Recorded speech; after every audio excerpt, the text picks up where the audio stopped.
সুপ্রিয় ভিউয়ার্স, আসসালামু আলাইকুম। আমি আছি আপনাদের সাথে মুতালিব। আপনারা দেখছেন ইচ্ছা স্বাধীন বাংলা। আজকে আপনাদের ঘুরতে নিয়ে আসলাম শেরপুর জেলার অন্যতম একটি পার্ক, বিনোদন পার্ক। এটা হচ্ছে গজনী অবকাশ কেন্দ্র। আমরা ইয়াং জেনারেশন ঘুরতে আসছি পিক আপ নিয়ে। আপনারা আমাদের সাথে থাকুন, এনজয় করছি। আপনারাও দেখুন অ্যান্ড এনজয় করুন। আমরা যে রুট দিয়ে বর্তমানে যাচ্ছি, এই রুটে কিন্তু মাঝে মাঝে হাতির আনাগোনা বা চলাচল থাকে। এই রুটটা কিন্তু মোটামুটি একটি রিস্ক, তারপরেও বিনোদনের জন্য বা ট্যুরিজম জন্য এটা যেতেই হবে। এবং এটা কিন্তু পাহাড়ি আঁকাবাঁকা একটা উঁচু রাস্তা। এখানে সাবধানে ড্রাইভ করবেন যদি আসেন। মোটরসাইকেল নিয়ে আসলে তো খুবই সাবধান এবং সেফটি মেনটেন করবেন।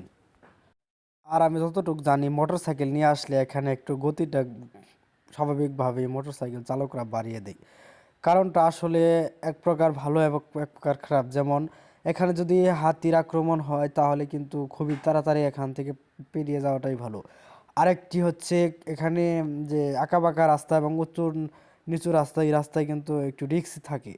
এজন্য সর্বোচ্চ সতর্কতাটা মেনটেন করে, আপনারা সেফটি মেনটেন করে তারপর গাড়িটি চালাবেন।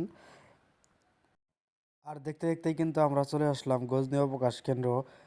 আমরা যে সামনের রুটটি দেখতে পাচ্ছি, এটা লাউচাপাড়া, ডানে হলো গজনী, বামের জিনাইগাতি থেকে আসার রুট।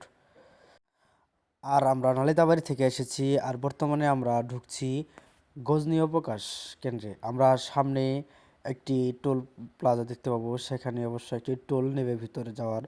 এই টোলটি, এই দেখেন, একটি বিনোদনের জন্য এসেছে। হয়তো ওরা একটু নর্মাল গাড়ি নিয়েছে, তবে বিনোদনের কিন্তু কোনো শেষ নাই। দেখতে পাচ্ছেন ভরপুর বিনোদন করছে ওরা। আমরা ওভারটেক করে সামনে এগিয়ে যাচ্ছি। সামনে দেখতে পাচ্ছি টুল প্লাজা, এখানে দাঁড়িয়ে আমাদের কিছু টুল দিতে হবে। আপনারা দেখতে থাকুন। সামনে একটি সার্ভিস টুল দিচ্ছে, টুল দিয়ে হয়তো উনি বাড়িয়ে বের হয়ে যাচ্ছেন। আমাদের এখন পালা আসেনি এখনও। সামনে অটো সার্ভিস টুল দিচ্ছে, অটো বেরিয়ে গেল। এখন হয়তো আমাদের পালা। আমাদের সাথে কথা বলছেন আমাদের একজন টিম মেম্বার। দেখা যাক কত টাকা টুল দিতে হয়। যে কয় টাকায় টুল দিয়ে আপনাদেরকে জানিয়ে দেব। সাথেই থাকুন, দেখতে থাকুন অ্যান্ড এনজয় করুন। আমি আরও কয়েকবার এসেছি, আমার কাছে ভালো লাগে। আপনারাও আসতে পারেন, আসলে ভালো লাগবে। আমরা যে কয়জনে আসছি, আমরা সন্তুষ্ট হয়েছি বা সন্তুষ্ট। এখানে আমরা ঘুরে মজা পেয়েছি, মজা আপনারা আসলেও পাবেন। এখানে আসলে সিন্ডিকেট কিছু হয়নি বা হবে না, হয় না। যেমন কক্সবাজার বা সিলেটের মতো এখানে কোনো সিন্ডিকেট হয় না। আপনারা নির্দ্বিধায় আসতে পারেন। আমাদের এখানে মনোরম পরিবেশ, খুব ভালো লাগবে আসলে। অবশেষে টুলের বিষয়ে আমাকেই কথা বলতে হলো। আমার এক ছোট ভাই কথা বলছে, আমাকে ডাকছে, চলুন যাই, আপনাদেরকেও দেখাই। হ্যাঁ, দেখতে পাচ্ছেন এখানে টুলের বিষয় নিয়ে কথা হয়েছে। হ্যাঁ, কথা মনে হয় ক্লিয়ার হয়ে গেছে, মনে হচ্ছে তাই। উনি এই যে টুল নিচ্ছেন উনি। অবশেষে আমরা 500 টাকা টুল দিয়ে এখান থেকে বেরিয়ে আসছি বা বেরিয়ে যাচ্ছি।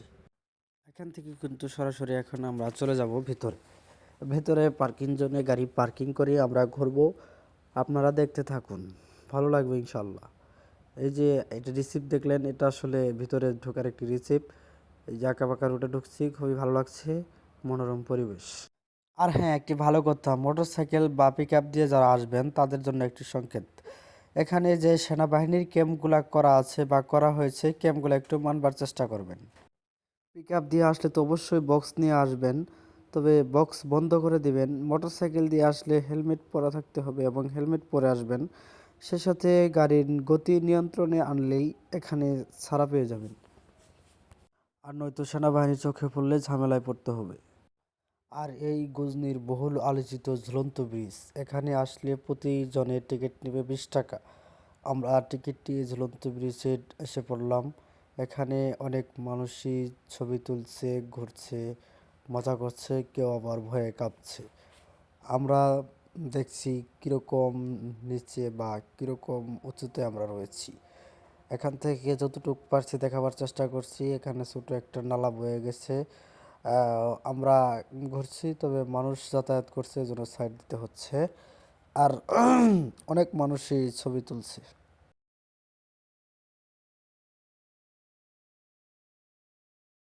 আমরা যদি এই পাশটা একটু দেখাবার চেষ্টা করি, এই পাশে দেখলে আপনারা দেখতে পাবেন ওই দূরে বাড়ি ঘরের মতো দেখা যাচ্ছে কিছু, ওখানে মনে হয় মানুষ থাকে। আর ঝুলন্ত ব্রিজের একটা নিয়ম করে দিচ্ছে কর্তৃপক্ষ, এখানে এক জায়গায় বেশিক্ষণ থাকা যাবে না, ও ইচ্ছাকৃতভাবে ঝোলানো যাবে না, এটা হচ্ছে কর্তৃপক্ষের নিয়ম। এটা আমাদের সেফটির জন্যই করা হয়েছে, কেননা এটা ভূমি থেকে অনেক উপরে ঝুলন্ত অবস্থায় রয়েছে। এখানে এক জায়গায় বেশিক্ষণ থাকলে হয়তো দুর্ঘটনাও ঘটতে পারে, এজন্যই বলা হয়েছে। দূর দূরান্তর থেকে অনেক স্কুল থেকে শিক্ষা সফর আমাদের এই গজনী অবকাশ কেন্দ্রে আসে, অনেকে আসে, আসলে আপনারাও আসতে পারেন, ভালো লাগবে আসলে ইনশাল্লাহ। চলুন পাশ কাটিয়ে যাই, দেখুন কিভাবে স্কুলের মেয়েরা ভয়ে ভয়ে এনজয় করছে, দেখলে ভালো লাগবে।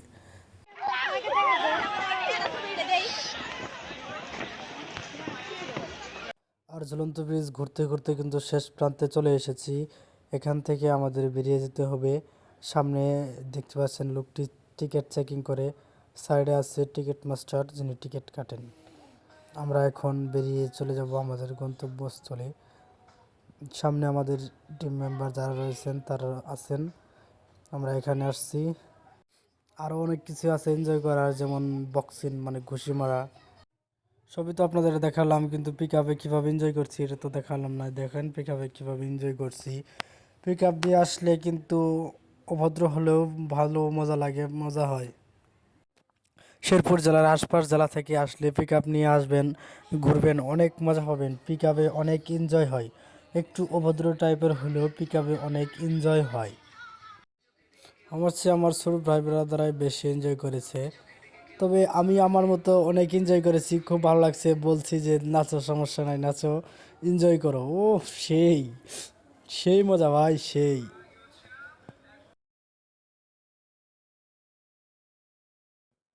ভরপুর এনজয়, এর চেয়ে বেস্ট এনজয় আর কখনো হবে না, হয় না।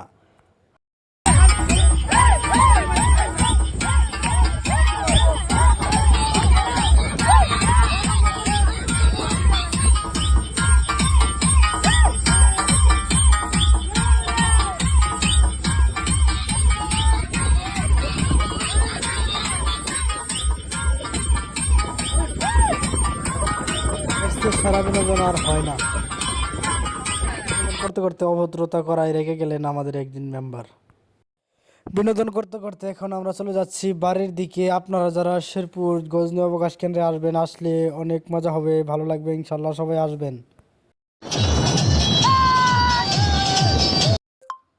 এতক্ষণ যে ধৈর্য ধরে আমাদের ভিডিওটি দেখলেন, আপনাকে অসংখ্য ধন্যবাদ। ভিডিওটি কেমন হলো কমেন্টে জানান, ভালো লাগলে একটি লাইক করে চ্যানেলটি সাবস্ক্রাইব করে দেবেন। ধন্যবাদ, আল্লাহ হাফেজ।